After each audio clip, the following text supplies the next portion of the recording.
नमस्कार, जोहार, आदाब, सत श्री अकाल। मैं हूं अजय लाल। आपने देखना शुरू कर दिया है HNN 24/7, देश का सबसे बड़ा विश्वसनीय डिजिटल प्लेटफॉर्म। यह खबर वैसे लोगों के लिए है जिसको सहारा ने बर्बाद कर दिया था। यह खबर वैसे लोगों के लिए है जिसको सहारा ने बेसहारा कर दिया था। कोई किसी ने बेटी के ब्याह के लिए पैसा जमा किया था तो किसी ने यह सोचा था कि पसीने की कमाई का 2 पैसा सहारा में जमा करेंगे तो सिर के ऊपर छत होगा। लेकिन सपना टूट गया, भरोसा टूट गया। सहारा रातों रात भाग गई। एजेंट मुंह नहीं दिखा रहा है। ऐसे लोग परेशान होकर पैसों के लिए हर जगह उन्होंने दौड़ लगाई, लेकिन कहीं से सहारा नहीं मिला। कुछ भाग्यशाली थे जिनको देश के गृह मंत्री अमित शाह के हस्तक्षेप के बाद पैसा मिला, लेकिन कुछ लोग अभागा साबित हुए, बदकिस्मत साबित हुए, इस मायने में कि अब उनके पास एक फूटी कौड़ी तक नहीं है। हर दिन इस चिंता के साथ उनके दिन की शुरुआत होती है कि बेटी का ब्याह कैसे होगा, जमीन कैसे खरीदेंगे। यदि इन तमाम चिंताओं से आप भी पीड़ित हैं तो एक अच्छी खबर आपके लिए है। जैसा कि मैंने शुरू में कहा, यह खबर वैसे लोगों के लिए है जिन्होंने पाई पाई जोड़कर सहारा में पैसा जमा किया था। महज 48 घंटे पहले देश के सर्वोच्च न्यायालय सुप्रीम कोर्ट ने एक अहम फैसला दिया। इस फैसले के मुताबिक सहारा इंडिया का जो पैसा सेबी ने जब्त कर रखा था, सुप्रीम कोर्ट ने कहा कि 5,000 करोड़ रुपया रिलीज कीजिए और ऐसे लोगों के बीच उस पैसे का वितरण कीजिए, बांटिए जिनका पैसा सहारा में जमा था। पूरी कहानी मैं विस्तार से बताऊंगा, लेकिन सबसे पहले सुनिए कि भुक्तभोगियों का क्या कहना है। 2-3 लोगों से हमने बातचीत की, आइए सुनते हैं। न्यूज में स्वागत है। धन्यवाद सर। आपको जानकारी होगी कि सुप्रीम कोर्ट ने कहा है कि सेबी के पास जो सहारा इंडिया का पैसा है उसमें से 5,000 करोड़ रुपया जारी करने की अनुमति दिया है सुप्रीम कोर्ट ने, और 31 दिसंबर 2026 तक ये पैसा वैसे लोगों के बीच वितरित किया जाना है जिनका पैसा सहारा में फंसा हुआ है। हम आपसे जानना चाहते हैं कि क्या पूरी कहानी है, सहारा से कब जुड़े, कितना पैसा आपका जमा है, मिला कि नहीं मिला, नहीं मिला तो पीछे क्या वजह है? सर, मेरा खाता खुला था 14 दिसंबर 2019 को। ठीक है। बोला गया कि 6 साल मैच्योरिटी पूरा होगा तो 5 लाख रुपया मिलेगा। तो जमा किए, 2 साल जमा हुआ। 2 साल जमा होने के बाद पता चला कि सहारा बंद हो गया। कितना पैसा जमा करते थे हर महीने? 3300 रुपया हर महीने? हर महीना 3,300 रुपया हाँ, जमा करते थे। ठीक है। लगातार 2 साल 25 महीना किए हैं जमा। अच्छा। तो पूरा 82,000 कुछ होता है। हाँ। प्लस माँ भी जमा की है, उनका मैच्योरिटी पूरा हो गया है, वो भी पैसा नहीं आया है। माँ कितना रुपए जमा करती थी? माँ के लिए 100 रुपया वाला 1 साल वाला करवाती थी। अच्छा, तो कितना साल जमा की वो? 1 साल की। अच्छा, उनका भी मैच्योरिटी हो गया? उनका मैच्योरिटी हो गया है। मेरा 2 साल हुआ था। हाँ। तो इधर बंद हो गया। उसके बाद सरकार के तरफ से जो बात पता चल रहा है कि आप अप्लाई कीजिए, पैसा आएगा पैसा आएगा। अभी तक 3 बार अप्लाई कर दिए हैं, कोई पैसा नहीं है। पोर्टल से अप्लाई किए होंगे आप? हाँ, पोर्टल से अप्लाई कर चुके हैं, पर कोई पैसा नहीं, कोई मैसेज नहीं। खाली कैफे दौड़ना और घर दौड़ना हो रहा है। अच्छा, ये बताइए चंदन जी, पास जाइए। ये सर, ये बताइए, जिस जहाँ पैसा जमा करते थे वो कार्यालय था या कोई एजेंट आता था आपके यहाँ? एजेंट आता था। अच्छा, वो क्या कहता है अभी? कोई कुछ से मुलाकात होती है, बातचीत होती है उससे? जी होती है। बोलता है कि मिल जाएगा मिल जाएगा। बाकायदा वो भी जो एजेंट थे वो खुद अपना 72 लाख रुपया उसमें इन्वेस्ट किए हुए हैं। एजेंट खुद? खुद उनका भी पैसा नहीं मिला? उनका भी पैसा नहीं मिला है। उनको तो मान लीजिए अभी कहीं काम भी नहीं मिल रहा है 4 साल 5 साल से। क्यों? जब से बंद हुआ है सब बोलता है कि तुम बेईमानी कर लिए, पैसा लेके भाग गए। चंदन जी, आप लोग आर्थिक रूप से कमजोर परिवार से आते हैं। बहुत सर, बहुत सर। सोचे थे कि मेरिट पूरा होगा तो कुछ बिजनेस करेंगे या फिर जमीन उमीन लेंगे, पर ऐसा स्थिति कर दिया सहारा कि क्या बताएं सर। आप क्या कहना चाहेंगे सरकार से, केंद्र की सरकार से? सर यही कहेंगे कि कम से कम जितना जो जमा किया हुआ है उसको पैसा कम से कम दे दें। मेरे घर का बगल में भी सहारा वाला मतलब जमा किए गए हैं, वो अपना बेटी के लिए शादी का पैसा जमा कर रहे थे। तो जब एन वक्त पे सुने कि ऐसा ऐसा है तो पैसा के लिए तो बहुत दौड़े हैं, लास्ट में सुसाइड कर लिए। ये कब की बात है? ये 2 साल पहले की बात है। आत्महत्या उन्होंने कर लिया? जी, आत्महत्या कर लिया? आत्महत्या कर लिया, घर का बगल ही का। बहुत दुख की बात है।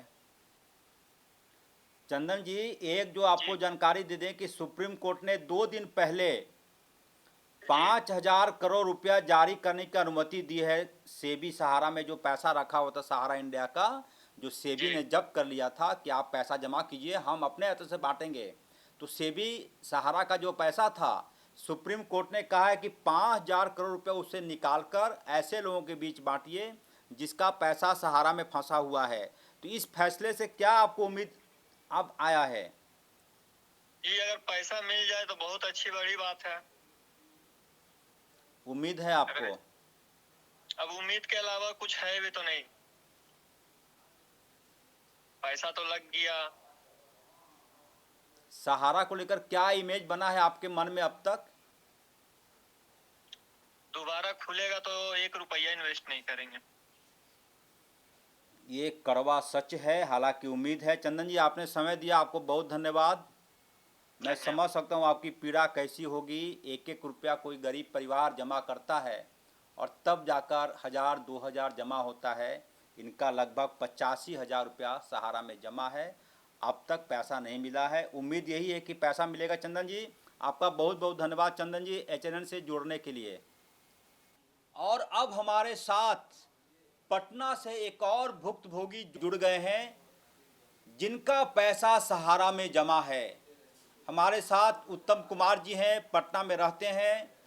इनकी भी स्थिति बहुत अच्छी नहीं है। सोचा था कि कुछ पैसा जमा होगा। उत्तम जी, आपका बहुत स्वागत है। क्या कहना चाहेंगे? सहारा में आपका पैसा जमा है। मेरी सहारा में 30,000 से ऊपर जमा है, लेकिन अप्लाई किए अभी तक कुछ नहीं हुआ। कब आपने जमा किया था पैसा?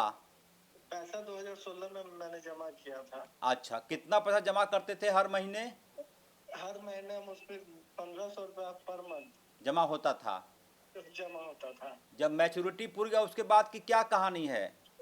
मैच्योरिटी पूरने वाला था, उसी समय ये कंपनी बंद हो गई। कंपनी बंद हो गई। तो किसी से संपर्क किया आपने पैसा के लिए? नहीं, तो यहाँ पहले ऑफिस थी, वो भी अब खाली हो गई। अप्लाई कर रहे हैं, कोई रिस्पांस नहीं हो रहा। नहीं आ रहा है। उत्तम जी, आपको जानकारी दे दें कि सुप्रीम कोर्ट ने सेबी सहारा का जो फंड है उससे 5,000 करोड़ रुपया जारी करने की अनुमति दिया है सरकार को। तो आपको उम्मीद है कि अब आपका पैसा मिल पाएगा? उम्मीद तो है, लेकिन मिला नहीं अभी तक। उम्मीद है। जी। चलिए, उम्मीद पर दुनिया कायम है। ये थे पटना से हमारे साथ उत्तम कुमार। इनका भी पैसा सहारा में जमा है, अब तक नहीं मिला है। और अब हमारे साथ सहारा इंडिया में सब कुछ गंवाने वाली एक और महिला पिंकी देवी जुड़ गई है। पिंकी जी, आप कहां से बोल रही हैं इस वक्त? बरियातू रांची से। हाँ, बरियातू रांची। पिंकी जी, कितना पैसा जमा करती थी आप सहारा में? Per day 400। कितना दिन जमा की? हम तो जब से दुकान घुसे बहुत दिन से किए हैं, बहुत पैसा मिल चुका है, बहुत गंवा चुके चुके हैं। कितना गंवा चुकी हैं? करीबन 4 लाख होगा। 4 लाख नहीं मिला अभी तक? नहीं, जो जमा करने गई थी ऑफिस का क्या हाल चाल है? अरे वो जब तो पैसा फंसा हुआ है, तो अब उनको क्या बोले एजेंट के क्या एजेंट देते? एजेंट का भी फंसा हुआ है। हाँ, एजेंट का भी तो फंसा हुआ है, उसका तो 36 लाख है। उसका 36 लाख फंसा हुआ है। हाँ, तो अब उनको क्या बोल सकते हैं? क्या दे आपको? अच्छा ये बताइए कि आप क्या सोच कर जमा करती थी पैसा? बेटी का शादी के लिए रख रहे थे, और क्या करेंगे? तो बेटी की शादी हुई पैसा तो घर बनाने के लिए, बेटी का शादी के लिए, बच्चा लोगों के भविष्य के लिए। तो बेटी की शादी हुई? अभी तो 9th क्लास में है, तो थोड़े धीरे धीरे जमा कर रहे थे। अब तो आप 45 का है। तो संकट क्या हो गया आपके पास कि पैसा अब है नहीं आपके पास? पैसा तो नहीं है। अच्छा चलिए, ये थी पिंकी देवी रांची बरियातू से। अभी आपने सुना ऐसे लोगों की पीड़ा, हालांकि ये संख्या सैकड़ों में है, हजारों में है। अकेले झारखंड की बात करें तो कुछ महीने पहले पुरानी विधानसभा मैदान के पास ऐसे लोगों का एक सम्मेलन हुआ था जिनका पैसा सहारा में जमा था, और वहाँ पे संख्या लगभग 12 से 15 हजार से ज़्यादा थी। कई दिव्यांग लोग थे, कई महिलाएं दिव्यांग थी, कई ऐसे लोग थे जिनको लग रहा है कि अब उम्र के आखिरी पड़ाव पर पहुंच चुके हैं, लेकिन उम्मीद पर दुनिया कायम है। मैं पूरी कहानी अब विस्तार से बता देता हूं।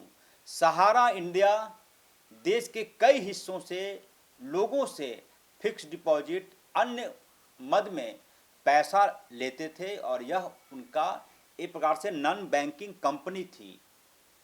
शुरुआती दौर में ये कहा गया कि यदि आप सहारा को पैसा देंगे तो कम समय में वो पैसा दोगुना होकर आपको मिलेगा। कई तरह की स्कीम थी, लोगों ने भरोसा किया, पैसा जमा किया। शुरुआती दिनों में तो ठीक ठाक चला, बाद में सहारा की स्थिति सब लोग जानता है। लेकिन अब जो हमारे पास सूचना है, लिखित सूचना है कि सुप्रीम कोर्ट ने केंद्र की सरकार को कहा है कि सहारा समूह की जो कोऑपरेटिव सोसाइटी की जमाकर्ता का बकाया पैसा है, सहारा समूह द्वारा सेबी में जमा धनराशि, यानी कि जब ये विवाद गहराया तो कई लोग सुप्रीम कोर्ट में गए थे, तो सुप्रीम कोर्ट में सहारा ने कहा कि मैं पैसा दे दूंगा, आवेदन यदि मेरे पास आता है तो। सेबी ने सख्ती दिखाई थी, कहा कि नहीं, पैसा तुम मेरे पास जमा करोगे और हम बांटेंगे, क्योंकि आपने भरोसा तोड़ दिया है, विश्वास लोगों का खो दिया है। लिहाजा सहारा की एक बड़ी राशि सेबी के पास जमा है। अब सुप्रीम कोर्ट ने कहा है कि एक बार फिर से कि जो सहारा का पैसा सेबी के पास जमा है उसमें से 5,000 करोड़ रुपया आप इसको रिलीज कीजिए, और 31 दिसंबर 2026 तक ऐसे लोगों के बीच उन पैसों का वितरण कीजिए, बांटिए जिनका सहारा में पैसा जमा है। और यही सबसे बड़ी राहत की बात है। नए आदेश के अनुसार 5,000 रुपया सेबी सहारा रिफंड अकाउंट से निकालकर central registrar of cooperative society को ट्रांसफर किए जाएंगे। ऐसा नहीं कि सेबी के पास आवेदन देना है आपको। सुप्रीम कोर्ट ने कहा है कि जो सहारा सेबी का अकाउंट है उससे 5,000 करोड़ रुपया की निकासी कीजिए, और वह पैसा central registrar of cooperative society को ट्रांसफर कर दीजिए, जो असली जमाकर्ताओं की पहचान करके बकाये का भुगतान करेगी। तो ये राहत की बात है। मेरी आपसे यही अनुरोध है कि इन खबरों पर नज़र रखिए, और जो जो नियम है उसको फॉलो करते हुए आप अपना पैसा वापस ले लीजिए। और अनुरोध यही कि ऐसे संस्थाओं से आप सावधान रहें। उम्मीद है कि कम से कम जो आपका दिल टूटा है, भरोसा टूटा है, विश्वास टूटा है, उस पर मरहम लगाने के लिए खबर काफ़ी है। 5,000 करोड़ रुपया रिलीज होगा। उम्मीद यही है कि आपको आपका पैसा वापस जरूर मिलेगा। सहयोगी उमेश के साथ मुझे दीजिए इजाज़त। नमस्कार।